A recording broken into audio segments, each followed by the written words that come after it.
ჩვენ გვჭირდება გამრავლება გვჭირდება. ეს გადაგვარჩენს მეტი არაფერი. და ამ ნამრავლში მე რა გულისხმობ, ისი კიდევაც დაიზრდებიან მართლა და დაიბადებიან თუ გავაჩენთ.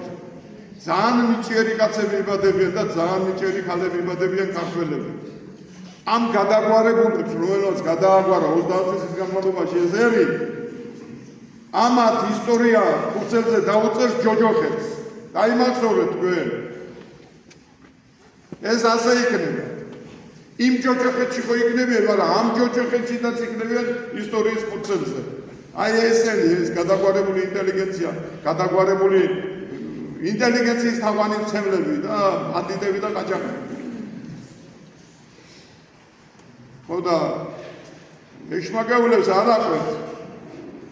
სიტყვა რაც გესმით თქვენ რა გადაგვარჩენს, გამრავლება გადაგვარჩენს, ოჯახი გადაგვარჩენს და ქართველი ხალი გადაგვარჩენს მამაცი ქრისტიანი მართლმადიდებელი. აი ეს გადაგვარჩენს, ამან გადაგვარჩინა. ქართველ კაცს ჰქონდა ძალა, ხმლისიც და ტვინისიც, ჭკუაც ჰქონდა და ქართველ კაცს ჰქონდა დიდი ღირსება და დედა იყო.